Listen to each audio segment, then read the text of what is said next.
सभी पंचांगों में 31 अक्टूबर को ही दीपावली का पर्व है, इसलिए कि 31 अक्टूबर को पूर्ण रूप से प्रदोष व्यापनी अमावस्या भी मिल रही है। प्रदोष उस दिन व्यापनी भी नहीं है, प्रदोष का स्पर्श है मात्र।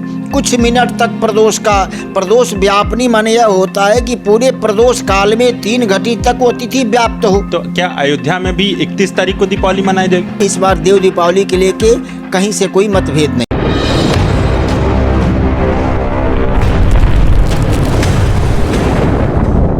दिवाली 31 तारीख को मनाए या 1 तारीख को मनाए, इसको लेकर असमंजस की स्थिति बनी हुई है।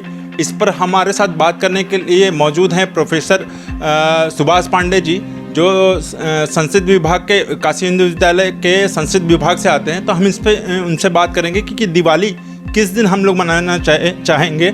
गुरुजी, ये असमंजस की स्थिति क्यों पैदा हो रही है?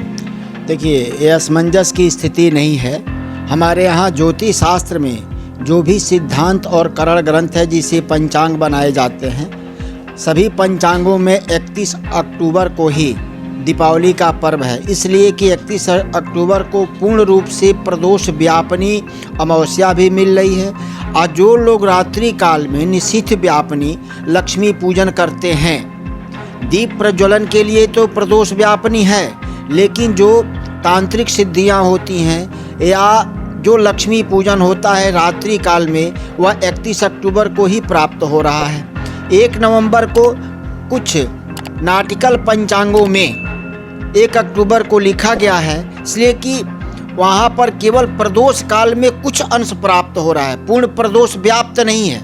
और व्याप्त का अर्थ होता है कि पूरे प्रदोष काल में 3 घटी तक वह तिथि प्राप्त हो, केवल स्पर्श हो रहा है। तो स्पर्श मात्र से, और रात में भी नहीं मिल रही अमावस्या, प्रतिपदा हो जा रहा है। इसीलिए 31 अक्टूबर को ही दीपावली का उत्सव पर्व और दीपोत्सव मनाना चाहिए। लक्ष्मी कुबेर आदि की पूजन करनी चाहिए कि रात्रि काल में अमावस्या हमको रात्रि में भी मिल रही है और प्रदोष काल में भी मिल रहा है। बात करें पंचांगों की, तो कुछ अलग अलग पंचांगों में अलग अलग की तिथि दी हुई है, तो ऐसे में मतलब आम जनता जो है वो भ्रमित हो रही है। ऐसा है कि हमारा ज्योतिष शास्त्र का जो व्रत और पर्व का निर्णय हो धर्मशास्त्र के द्वारा होता है। हमारे यहाँ धर्मशास्त्र के जो ग्रंथ हैं, धर्म सिंधु हैं, निर्णय सिंधु हैं, व्रतराज है, इत्यादि ग्रंथों को देखने से स्पष्ट रूप से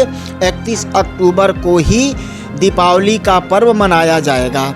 अब जो 1 तारीख को लिखा है, वो कहाँ से प्रमाण लेके लिखा है? वो केवल एक तर्क दे करके लिख लिए हैं कि प्रदोष व्यापनी। प्रदोष उस दिन व्यापनी भी नहीं है, प्रदोष का स्पर्श है मात्र। कुछ मिनट तक प्रदोष व्यापनी माने यह होता है कि पूरे प्रदोष काल में 3 घटी तक वो तिथि व्याप्त हो, तो नहीं है।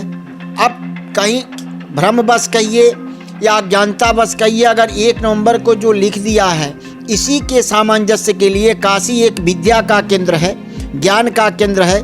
यहाँ जो भी संस्कृत जगत के व्रत पर्व होते हैं सब यहीं से निर्णय होते हैं। इसीलिए काशी के सभी विभूतियों के साथ, पंचांगकारों के साथ एक आज प्रेस वार्ता हुई है और इसमें यह निर्णय लिया गया है कि भारतवर्ष में सभी जगहों पर, इसलिए कि हम लोगों ने सभी राज्यों के पंचांगों को देखा है, उसके मान को देखने से स्पष्ट है कि 31 अक्टूबर को ही दीपावली मनाई जाएगी।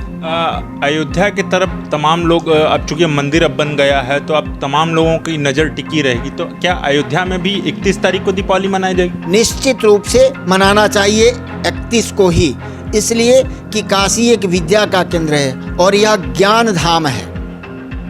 तो यहाँ से जो भी बात हो रही है वो धर्मशास्त्र के अनुरूप वार्ता हो रही है। तो 31 को अयोध्या हो या मथुरा हो या हरिद्वार हो, कहीं भी भारत के किसी भी कोने में 31 अक्टूबर को ही मनानी चाहिए। बात करें गुरुजी, तो दिवाली तो मान लीजिए अब 31 अक्टूबर, जैसा कि आपने बताया कि पंचांग के हिसाब से भी, धर्मशास्त्र के हिसाब से भी 31 अक्टूबर को मनानी चाहिए। अब आम जनमानस की, खासकर काशी में जो जनता रहती है, काशी में देव दीपावली बड़े स्तर पे मनाई जाती है। पिछले साल भी देव दीपावली पे भी असमंजस की स्थिति बनी, तो क्या इस बार भी असमंजस की स्थिति पड़ी? इस बार देव दीपावली पर कोई असमंजस नहीं है।